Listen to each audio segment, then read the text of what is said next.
नमस्कार दोस्तों, आप सभी का स्वागत है एग्जाम पूल में। दोस्तों आज का जो हमारा टॉपिक है ये एमपीटेट एग्जाम 2023। दोस्तों आज है 12 मई और 12 मई फर्स्ट शिफ्ट का पेपर सफलतापूर्वक संपन्न हो चुका है। तो आइए देखते हैं उसमें किस प्रकार से प्रश्न पूछे गए हैं और प्रश्न के साथ भी हम एक्स्ट्रा प्रश्न भी बताएंगे जो सेकेंड शिफ्ट के लिए बहुत इंपॉर्टेंट होंगे और उसमें पूछे भी जा सकते हैं। तो यदि आप हमारे चैनल पर पहली बार आए हैं तो आप हमारे चैनल सब्सक्राइब कर दीजिए, लाइक कर दीजिए, बेल आइकन को प्रेस कर दीजिए, क्योंकि हम आपके लिए क्वेश्चन लाते रहेंगे। तो ठीक दोस्तों, चलते हैं टॉपिक तरफ। हम पहला प्रश्न देखिए जो पूछा गया है, निम्नलिखित में से कौन सा संश्लेषित रेशा है? तो इसका सही आंसर क्या होगा? रेयान होगा। रेयान क्या है? संश्लेषित रेशा है। देखिए संश्लेषित जो रेशे होते हैं इससे प्रश्न हर एग्जाम में पूछ जाते हैं, इसमें पूछा गया है। तो देखिए संश्लेषित रेशे कौन कौन से होते हैं? नायलॉन है, डेक्रान है, टेरिन है, टेरिलीन है, एक्रिलिक है। ये सब क्या है? संश्लेषित रेशे हैं। और एक रेशा होता है प्राकृतिक रेशा। तो कौन सा ऐसा प्राकृतिक रेशा होता है? काटन है, सिल्क है, जूट है, ये सब क्या है? सब प्राकृतिक रेशे हैं। अगला क्वेश्चन देखिए, संधि पूछा गया है, चंद्रोदय में कौन सी संधि है? चंद्रोदय में कौन संधि है? गुण संधि है।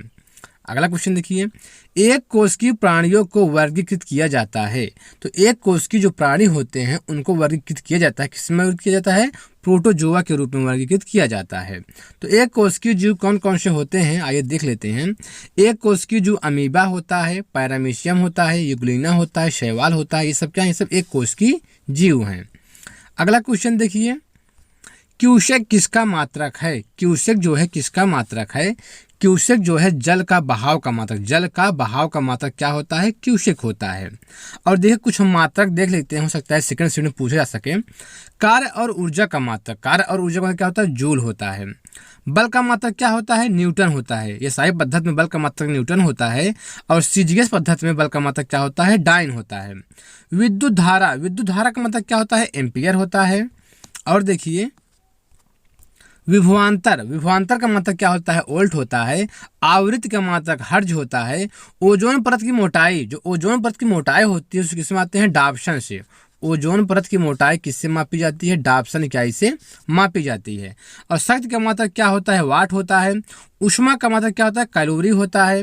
और देखिए विद्युत आवेश का मात्रक कूलाम होता है। विद्युत प्रतिरोध का मात्रक ओम होता है। अगला क्वेश्चन देखिए, कौन सा पेट्रोलियम उत्पाद नहीं है? तो कौन सा पेट्रोलियम उत्पाद नहीं है आपको बताना है। इसका जो सही आंसर होगा सीएनजी। सीएनजी क्या है? पेट्रोलियम उत्पाद नहीं है। देखिए पेट्रोलियम उत्पाद कौन कौन से होते हैं? तो कौन कौन से होते हैं? एलपीजी, वैक्स मतलब मोम आपका क्या है? पेट्रोलियम उत्पाद है। एलपीजी पेट्रोलियम उत्पाद है। पेट्रोल पेट्रोलियम उत्पाद है। डीजल, फ्यूल और ब्यूटामिन ऑयल ये सब क्या है? ये सब जो है पेट्रोलियम उत्पाद है। अगला क्वेश्चन देखिए, सीमा हर पाठ को बहुत जल्दी सीख लेती है जबकि गीता उसे सीखने में ज़्यादा समय लेती है। यह विकास के किस सिद्धांत को दर्शाता है? तो यह जो है विकास के वैयक्तिक भिन्नता सिद्धांत को दर्शाता है। किस कोशिकांग को प्रोटीन की फैक्ट्री कहा जाता है? तो किस कोशिकांग को? राइबोसोम को। राइबोसोम को प्रोटीन की फैक्ट्री कहा जाता है। और देख लीजिए गाल्जी काय को क्या कहा जाता है? ट्रैफिक पुलिस कहा जाता है। कोशिका का सचिव, तो कोशिका का सचिव और ट्रैफिक पुलिस किसे कहा जाता है? गाल्जी काय को कहा जाता है। और देखिए केंद्रक को क्या क्या कहा जाता है? कोशिका का मस्तिष्क, नियंत्रण कक्ष और कंट्रोल रूम और सीपीयू ये जो है केंद्रक को कहा जाता है। और देख लीजिए लाइसोसोम को क्या कहा जाता है? लाइसोसोम को आत्महत्या की थैली, पाचन की थैली, एटम बम, तो ये सब जो है लाइसोसोम को कहा जाता है। हरित लवक को क्या कहा जाता है? पादप कोशिका का रसोई घर। पादप कोशिका का रसोई घर किसे कहा जाता है? हरित लवक को कहा जाता है। और माइटोकॉन्ड्रिया क्या कहा जाता है? माइटोकॉन्ड्रिया को कोशिका का पावर हाउस कहा जाता है। अगला क्वेश्चन देखिए, समास से आया है, धनुर्बाण में किस प्रकार का समास है? तो धनुर्बाण में किस प्रकार का समास है? द्वंद्व समास है। अगला क्वेश्चन देखिए, दूरी किस प्रकार की राशि है? दूरी जो है किस प्रकार की राशि है? तो दूरी जो है अदिश राशि है। और देख लेते हैं हम अदिश राशियाँ कौन कौन सी होती हैं। द्रव्यमान, दूरी, चाल, समय, ताप, विद्युत धारा, ज्योति तीव्रता और पदार्थ की आणविक मात्रा, ये सब क्या है? ये सब जो है अदिश राशियाँ हैं। अगला क्वेश्चन देखिए, संस्कार में किस उपसर्ग का प्रयोग हुआ है? संस्कार में किस उपसर्ग का प्रयोग? सम उपसर्ग का प्रयोग हुआ है। देखिए किसमें सम उपसर्ग प्रयोग हुआ है। संगम में सम उपसर्ग होता है। संतुष्ट में सम उपसर्ग, संभव, संहार इन सब में जो है सम उपसर्ग का प्रयोग हुआ है। अगला क्वेश्चन देखिए, विचार न केवल भाषा को निर्धारित करते हैं बल्कि उसे आगे भी बढ़ाते हैं। यह विचार किसका है? तो यह विचार किस मनोवैज्ञानिक का है? वाइगोत्स्की का है। अगला क्वेश्चन देखिए, मोटर वाहन की बैटरी में कौन सा अम्ल प्रयोग होता है? तो मोटर वाहन की जो बैटरी में कौन सा अम्ल का प्रयोग किया जाता है? सल्फ्यूरिक अम्ल H2SO4 का प्रयोग जो होता है मोटर वाहन की बैटरी में प्रयोग किया जाता है। अगला क्वेश्चन देखिए, यदि एक बच्चा 16 को 61 लिखता है और B को D के मध्य अंतर नहीं कर पाता तो वह किससे ग्रसित है? वह सीखने की अक्षमता से ग्रसित है। अगला क्वेश्चन देखिए, बल की परिभाषा को किसके आधार पर व्याख्यान किया जाता है? तो बल की जो परिभाषा है किसके आधार पर व्याख्यान किया जाता है? न्यूटन के गति का पहला नियम। तो न्यूटन की गति का पहला नियम, देखिए न्यूटन का जो गति का पहला नियम है और किस नाम से जाना जाता है? तो प्रथम नियम को जड़त्व का नियम भी कहते हैं, न्यूटन का जड़त्व नियम भी कहते हैं इसे, और गैलीलियो का नियम भी कहते हैं। प्रथम नियम को जड़त्व का नियम और गैलीलियो का नियम भी जानते हैं। अगला क्वेश्चन देखिए, कोयला का जलना किस प्रकार का परिवर्तन है? तो कोयला का जलना किस प्रकार का परिवर्तन है? रासायनिक परिवर्तन है।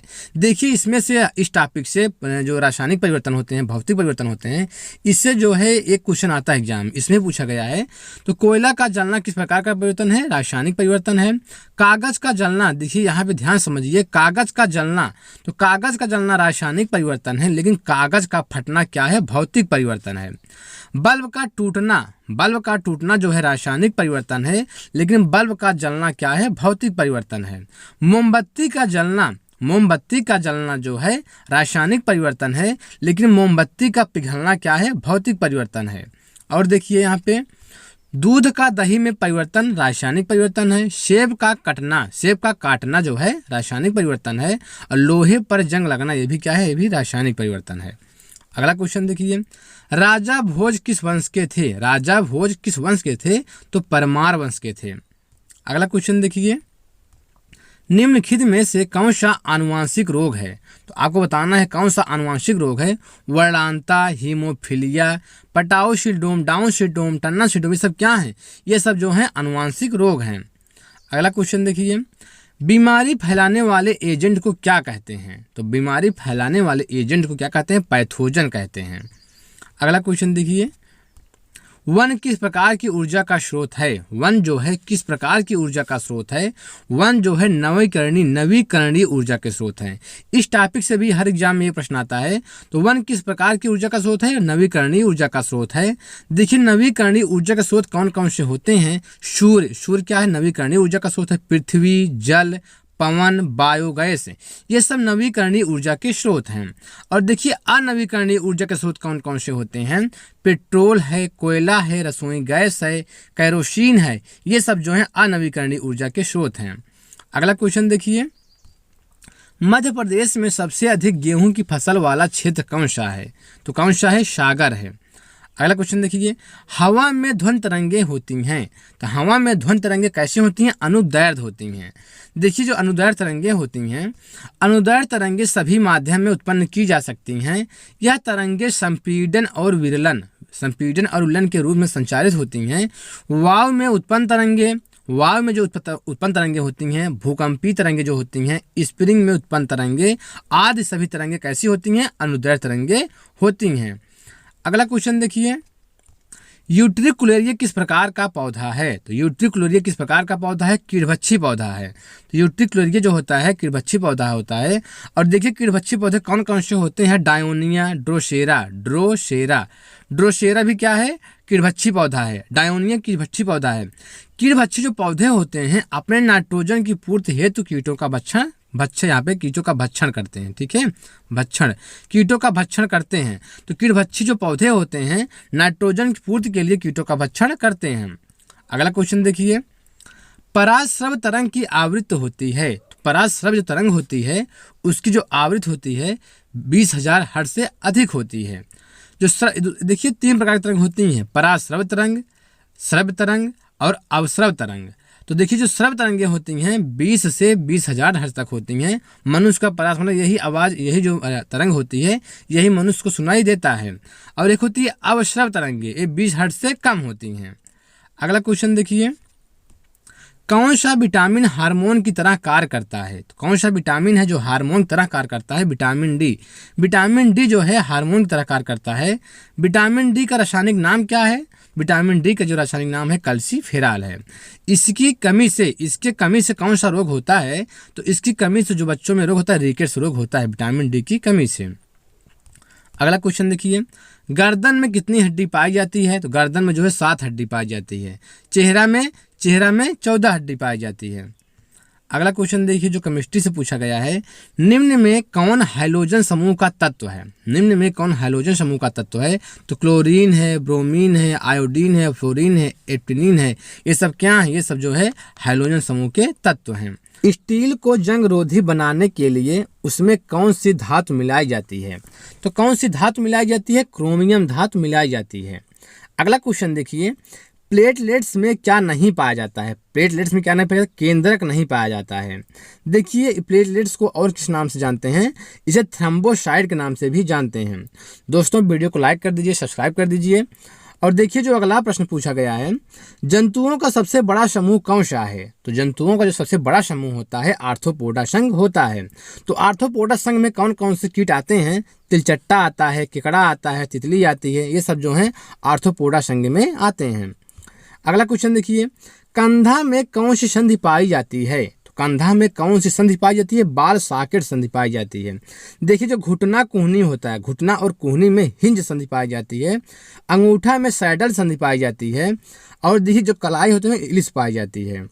और देखिए जो अगला प्रश्न है, किस तत्व की परमाणु संख्या 31 है? तो किस तत्व की परमाणु संख्या 31 है? गैलियम की जो परमाणु संख्या है 31 है। अगला क्वेश्चन देखिए, इमली में कौन सा एसिड पाया जाता है? तो इमली में कौन सा एसिड पाया जाता है? Tartaric acid. इमली में टार्टरिक एसिड पाया जाता है।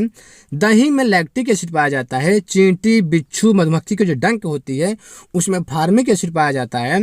इमली और अंगूर में टार्टरिक एसिड पाया जाता है। सिरका में एसिडिक एसिड पाया जाता है। अगला क्वेश्चन देखिए, हमारे पेशियों में किस अम्ल के कारण पीड़ा होती है, थकान होती है? तो लैक्टिक अम्ल जो है पेशियों में जमा हो जाता है, थकान महसूस होती है। पेशियों में लैक्टिक अम्ल के जमा हो जाने से थकान का ज़्यादा अनुभव होता है तथा शरीर में पीड़ा बनी रहती है। अगला क्वेश्चन देखिए हार्मोन से है, वृषण से कौन सा हार्मोन साबित होता है? तो वृषण से कौन सा हार्मोन साबित होता है? टेस्टोस्टेरोन हार्मोन जो होता है वृषण से साबित होता है। देखिए इसके कारण पुरुषों में दाढ़ी मूछ का आना, आवाज़ में भारीपन होना आदि विकसित होते हैं। अगला क्वेश्चन देखिए, समसूत्री विभाजन में सबसे लंबी प्रावस्था है? तो समसूत्री विभाजन में सबसे लंबी प्रावस्था है प्रोफेज है। तो ठीक दोस्तों, इस तरह हमारा वीडियो कंप्लीट हुआ। यदि आप हमारे चैनल पर पहली बार आए हैं तो आप हमारे चैनल सब्सक्राइब कर दीजिए, लाइक कर दीजिए, बेल आइकन को प्रेस कर दीजिए, क्योंकि हम आपके लिए क्वेश्चन लाते रहेंगे। तो ठीक दोस्तों, आज इतना ही।